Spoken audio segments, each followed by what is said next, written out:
Assalamualaikum warahmatullahi wabarakatuh. Shalom, Om Swastiastu, Namo Buddhaya, Salam Kebajikan.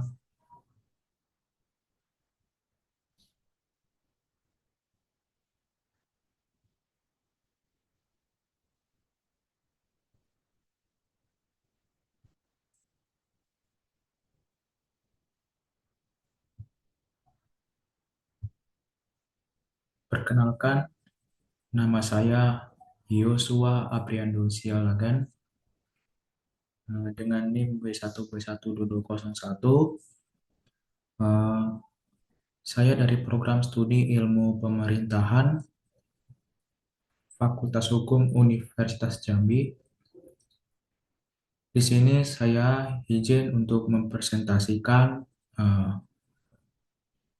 dari pemaparan PowerPoint eh, guna untuk memenuhi tugas mata kuliah Kepemimpinan Pemerintahan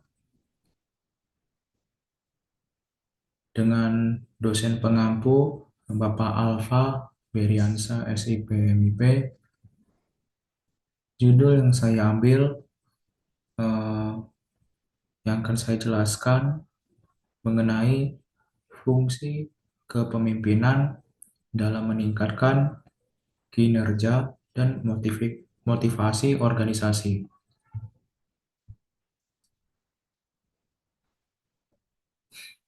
Slide yang pertama, di sini saya akan menjelaskan definisi atau pengertian dan fleksibilitas atau cara untuk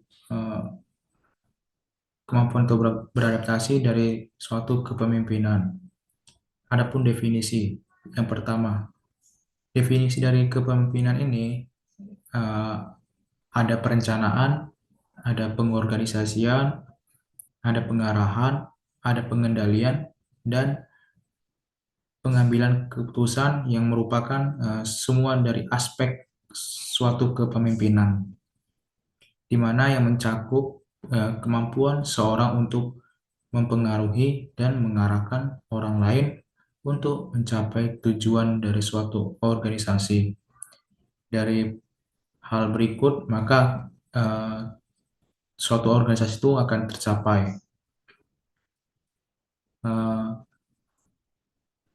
Fleksibilitas kepemimpinan, di mana kepemimpinan itu tidak terbatas pada suatu gender atau jenis kelamin dan harus mampu beradaptasi atau menyesuaikan dengan orang yang dipimpinnya dan lingkungannya. Kepemimpinan yang tegas dan berhasil itu dapat meningkatkan kinerja atau cara kerja eh, suatu tim dan meningkatkan dorongan mereka.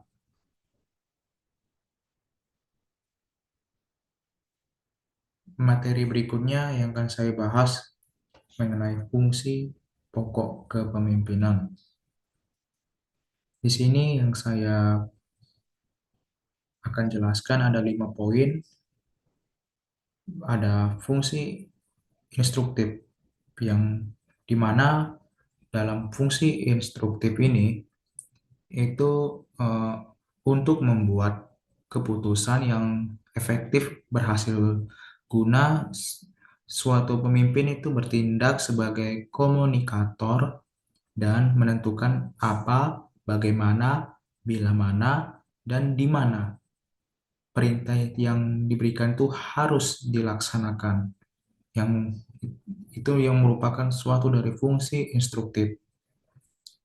Fungsi berikutnya yang akan saya jelaskan, fungsi konsultatif.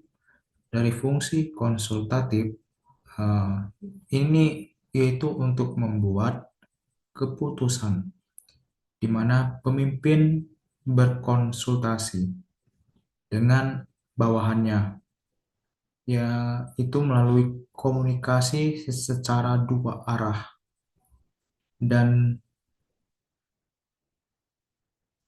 berikutnya itu ada fungsi partisipasi. Fungsi ini yaitu dengan memberikan kesempatan yang sama, semua anggota itu bisa terlibat dan berpartisipasi dalam pengambilan keputusan dan pelaksanaannya. Fungsi berikutnya ini ada fungsi delegasi. Fungsi ini yaitu membuat keputusan, menunjukkan kepercayaan, dan mendorong tanggung jawab eh, yang dapat dilakukan oleh seorang pemimpin. Fungsi berikutnya, fungsi pengendalian. Fungsi pengendalian ini yaitu untuk mencapai tujuan tertentu di mana kepemimpinan yang berhasil guna ini dapat mengatur suatu aktivitas eh, dalam anggota ya, secara terarah, yaitu melalui bimbingan, pengarahan, koordinasi, dan pengawasan yang merupakan dari semua ini, dari 5 poin ini itu adalah fungsi dari pokok kepemimpinan. Eh, Metodologi studi literatur. Di sini ada jenis penelitian. Data untuk penelitian ini itu dikumpulkan dari berbagai sumber, termasuk buku, jurnal, dan penelitian sebelumnya yang relevan. Metode penelitian ini adalah kualitatif deskriptif dan pendekatan studi literatur yang digunakan. Teknik pengumpulan data, data dianalisis secara deskriptif untuk mendapatkan pemahaman yang lebih baik tentang subjek penelitian. Analisis ini menekankan pada interpretasi dan penjelasan sumber yang ada. Teknik analisis data, data diuraikan secara naratif, dianalisis kritis, dan disajikan secara sistematis. Data dianalisis dengan model Milas yang mencakup reduksi, penyajian, dan penarikan kesimpulan.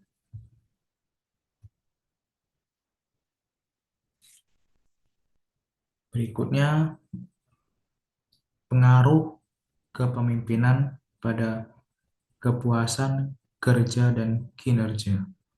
Pertama, ini analisis fungsi kepemimpinan terhadap kepuasan kerja.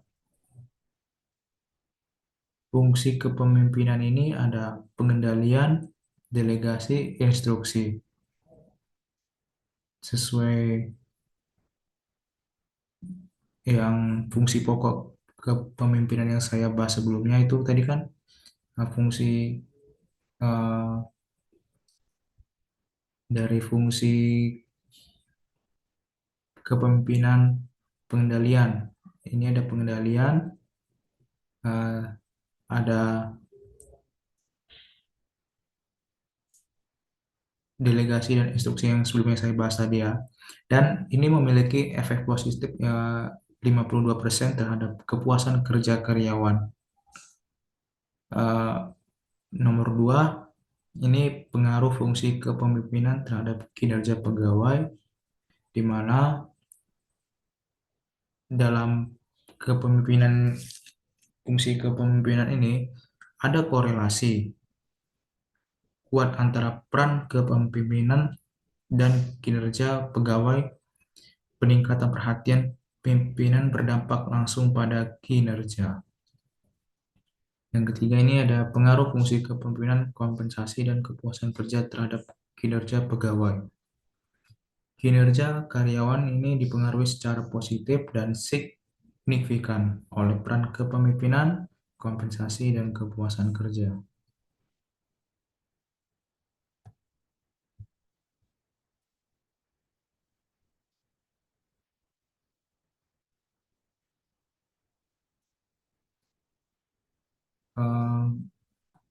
Berikutnya ini ada kepemimpinan dalam berbagai konteks organisasi.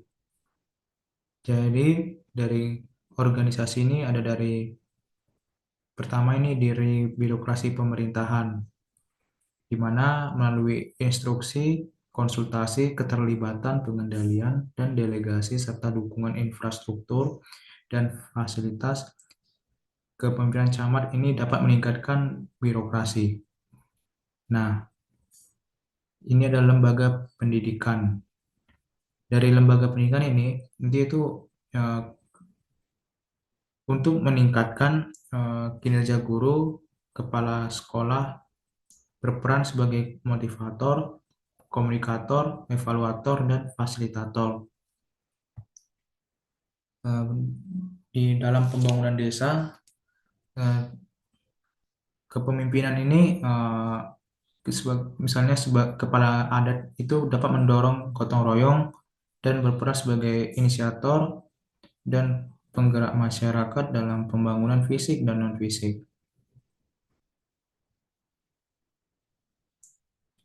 Berikutnya, adapun faktor yang mempengaruhi efektivitas atau keberlangsungan seorang pemimpin. Di sini ada 4 faktor-faktornya yang dapat mempengaruhi. Yang pertama ini ada kepribadian, harapan eh, bawahan, harapan atasan, harapan rekan. Saya jelaskan dari faktor kepribadian. Faktor kepribadian ini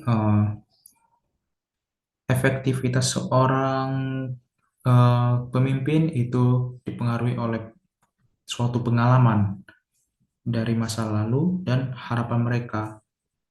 Jadi dia dipicu dari pengalaman eh, masa lalu dan harapan mereka sendiri. Yang berikutnya ini ada faktor harapan bawahan. Faktor harapan bawahan ini yaitu mengenai karakteristik atau ciri-ciri harapan dan perilaku bawahan yang mempengaruhi cara kepemimpinan yang efektif. Berikutnya ada harapan atasan. Harapan atasan ini dukungan dan ekspektasi dari atasan itu mempengaruhi bagaimana seorang pemimpin bertindak. Adapun juga harapan rekan ini hubungan dan perilaku rekan kerja juga mempengaruhi keberhasilan seorang pemimpin.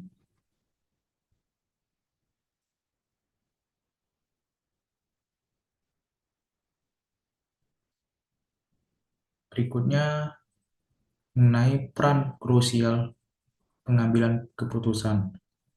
Dalam peran krusial pengambilan keputusan, kita harus memahami dasar.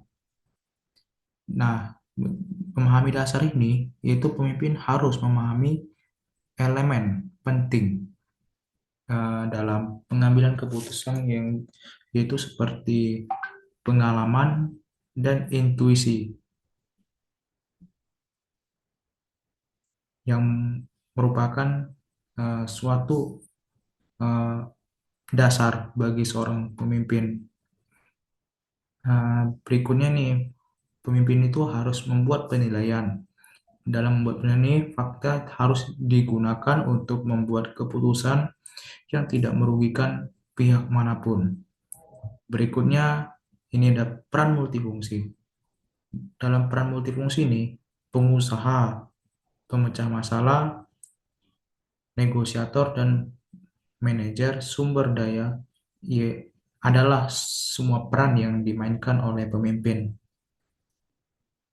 Dan yang terakhir ini ada dampak jangka panjang. Dalam dampak jangka panjang atau akibatnya ini, keputusan yang dibuat akan yang berdampak baik atau buruk pada organisasi di masa depan yang akan datang.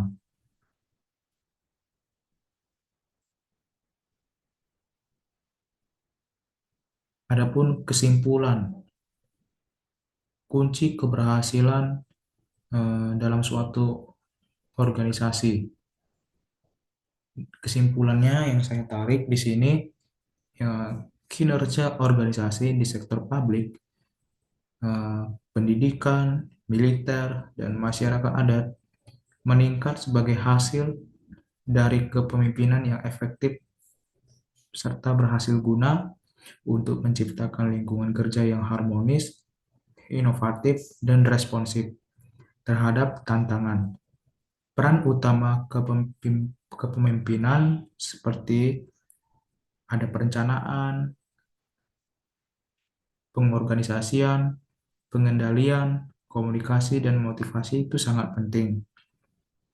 Jadi kemampuan para pemimpin untuk membangun kerjasama, mengelola sumber daya, dan memiliki gaya kepemimpinan yang tepat itu merupakan sesuatu hal yang sangat penting untuk keberhasilan organisasi. Pemimpin yang fleksibel, tegas, dan berbasis fungsi memiliki kemampuan untuk meningkatkan perilaku dan hubungan sosial yang memastikan kesuksesan dalam jangka panjang. Jadi, ini adalah hasil eh, pemaparan penjelasan presentasi yang saya lakukan pada hari ini eh, dari judul fungsi kepemimpinan dalam meningkatkan kinerja dan motivasi organisasi. Jika ada salah penyampaian, salah kata, saya kurang lebihnya mohon maaf. Kiranya materi ini bermanfaat bagi kita semua. Mungkin itu yang saya ucapkan. Saya akhiri. Terima kasih.